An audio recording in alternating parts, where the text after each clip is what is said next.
polynomial equation, quadratics, cubics, quartic. And especially for quadratic equations, complex numbers are important when you have an imaginary root. So we have done all of this.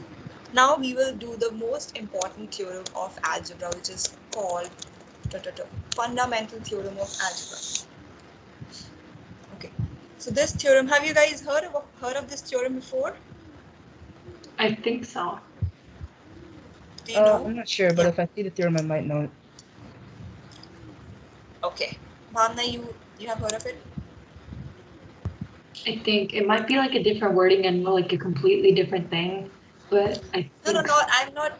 No, no. I don't want the statement of it. But we have actually discussed it before. But yeah, I think that's where I remember it from, but I don't remember like the exact theorem. So this theorem gives us a concept which says that if you have any polynomial equation, let's see, if you have a quadratic equation, then you get two roots, okay? And if you have a cubic equation, then you get how many roots? Three roots. We did cubic, right? Yes. For cubic equation, we got three roots. And we also solved a quartic equation. For this quartic equation, we got four roots. And I think in this class, I wrote about fundamental theorem of algebra as well. That So is it that like if their amount of roots the equation has is like the degree, the degree of the yes, equation? Okay. yes, exactly. This is exactly what this theorem says. So the maximum number of roots. We actually say maximum number of complex roots. Complex roots is actually equal to the degree of the equation. Okay, why I'm writing complex roots? Because a real number, every real number is also a complex number. I think I've discussed this. Sean, did I tell you this when we were doing that every real number is also a complex number? No, I'm not pretty sure. But Yeah, just I to remember it because it's technically like 6 times like 0 times I. Like yeah, here negative 11 would equal like negative 11 plus 0 times I. So it's like every like real number is also a complex number. complex. Yes. So you know that a complex number is made up of two parts, a real part and an imaginary part. So any complex number whose imaginary part is 0, so that means it only has real part. So for instance, I've written negative 11. Its real part is 0. So this negative 11 is also called as complex. It is a complex number which has imaginary part 0. Okay. So you must have seen a Venn diagram. I don't know if you have seen this Venn diagram. So the smallest set of numbers is natural numbers. This is the smallest set. Then when you add a 0 to it, so you get whole numbers. Then when you add negative numbers to it, you get integers. Okay. And then all of them, then when you start adding repeating decimals and all the fractions, then you get rational numbers. And then there is a separate set of irrational numbers. Irrational is separate. And then all of these are actually real numbers. Sorry about this. They all come, they are all real numbers. And all of these are actually complex numbers. Have you seen this Venn diagram? No, but Yep. I understand it. Like I understand the Venn diagram, but I've actually never seen it before. Okay, you will see it. This is a very adorable, like this is a favorite question of people who set your SATs and STAR test. These type of questions come in these papers. They will give you 4 Venn diagrams and you will have to select the correct one. So it's very Oh, okay. so by looking at this Venn diagram, you can see that every real number is also a complex number. The reason is that any complex number which has imaginary part 0 will have only real part. Okay, so now let's come back to a fundamental theorem of algebra.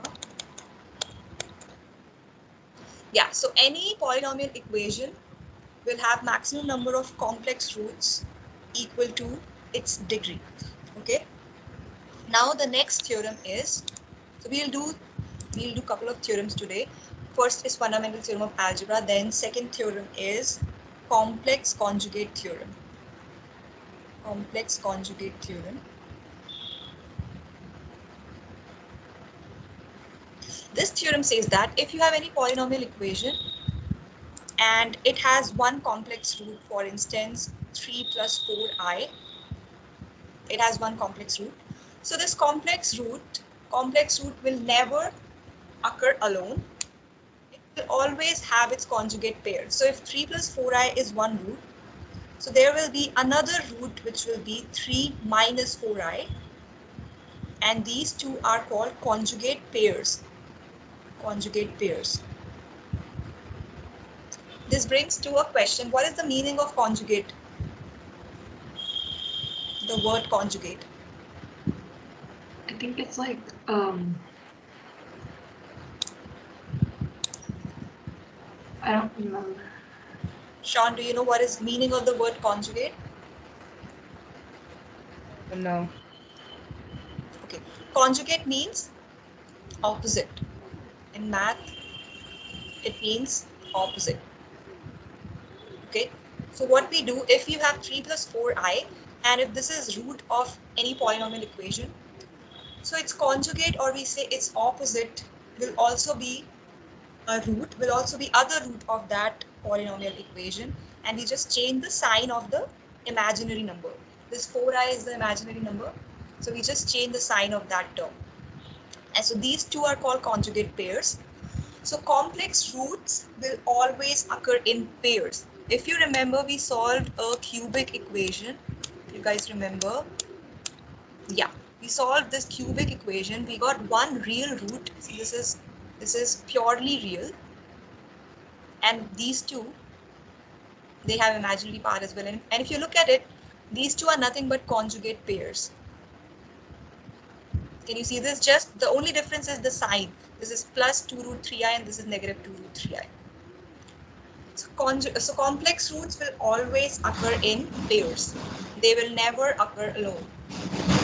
So if somebody tells you that this is one root of any polynomial equation, then immediately it should strike you that, oh, there will be another root which will be just opposite of it or its conjugate pair. Okay? Is this only true for one with one imaginary root? Like, oh, never mind. What I meant is like, what if it's like a bigger complex number? So what if it was like 3 minus 2 plus 2 square root of 3i? So would the conjugate pair be like 3 plus 2 minus 2, like, and then the imaginary number? Yes, exactly. See, first of all, Bhavna, whatever root you will get, like you said, can you repeat that? 2 It's like plus 3 plus 2, or yeah, what 3 plus 2, or 3 plus 2 minus like 4 or whatever. Mm-hmm. So first of all, we will always write our answer in the standard form, which is this a plus bi. So you will, first of all, you will simplify this 3 plus 2. So your final root will become 5 minus 4i. And then the other root will be 5 plus 4i. Okay, so even if there was like multiplication, like 3 times 4 in parentheses plus 2, you just simplify it first and it'd be like the opposite, right? That's it? Exactly. So if you have many terms, many real terms, so you will add them, you will combine all the like terms together, and your final root should be in this form, a plus bi form, where a would be, a and b both are real numbers actually, just that this will be multiplied by I. And to find the other root, you just change the sign of the imaginary part. Okay. Okay, so this was our second theorem. Then third theorem is conjugate root theorem. Okay, this is exactly similar to complex conjugate theorem. The only difference would be, see, complex conjugate theorem is applied for complex numbers, and conjugate root theorem is applied for irrational numbers.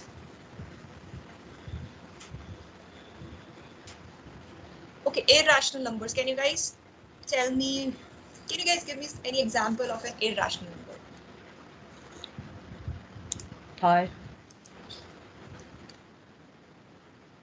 Pi? Oh, you said pi. I thought you said high. Oh, sorry, yeah, And pi. and then I thought that, is there any other student who is saying hi? Okay, you said pi. Yes, pi is an irrational number. What about square roots of prime numbers? Yeah, pi is an irrational number. Then if So you take, like the square root of 13. yes, square root of 13, square root of 7. So square root of any prime number, square root of 2, square root of 3, they are all irrational numbers. If you will, like, you can use calculator to find out their values, and you'll see they will be having what do I say, they will not repeat, decimals will not repeat, and they will continue forever without showing any pattern. They are all irrational numbers. Okay, now if I, let's say if I add a number to them, let's say I do 11 plus root 2, this is still irrational, because adding a rational number to irrational number won't make it rational. This still remains irrational. Now this theorem says that if 11 plus root 2 is one of the roots, then there will be one more root, which will be 11 minus root 2 for any polynomial equation. But, okay, I hope this makes sense. Now I have a question. If you have an irrational number, let's say negative square root of 11, will it have, let's say this is one of the roots of any polynomial equation. So can you tell me the second root? Where did you? Okay. The second root would be positive square root of 11.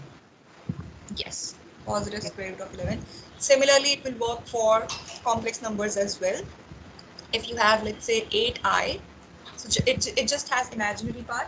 If 8i is one of the roots, then second root will be negative 8i. Okay. All right. So you guys can note it down, then we will start with the next topic. Yeah. 1 second.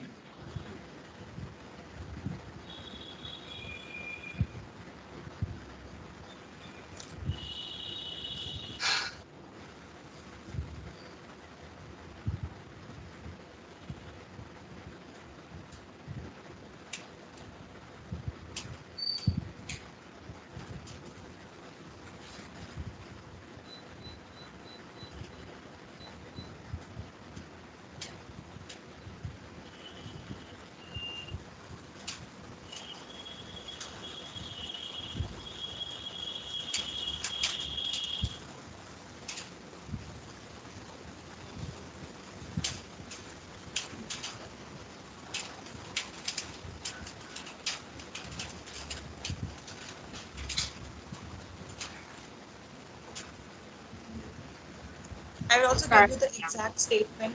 Okay, Sean, are you also done? Oh, yeah, I'm done. Okay, now see, I will combine these three theorems and see how questions can be asked, like how we can combine these three theorems. Let's say let's say we have a cubic polynomial equation, x cubed minus 4x squared plus 5x plus 8 equals 0. This is a cubic polynomial equation.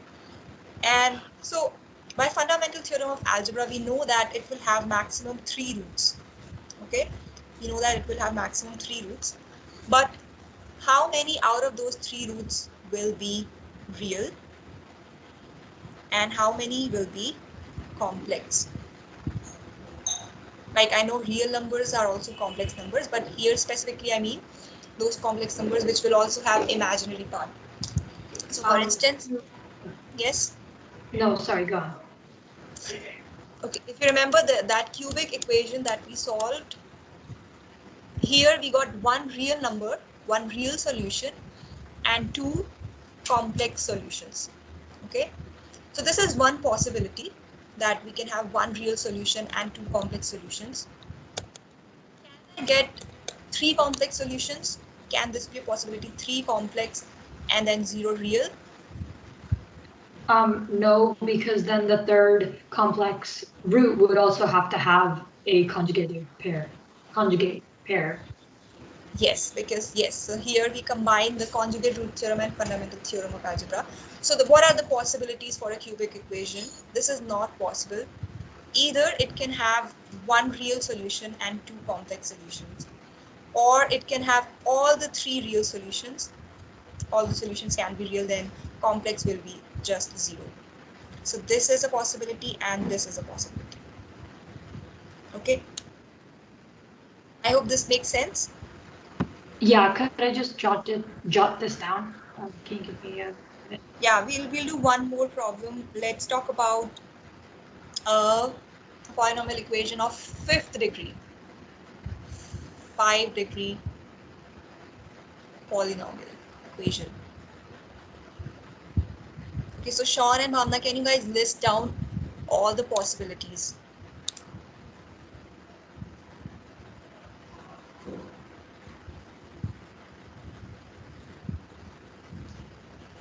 Yeah, once.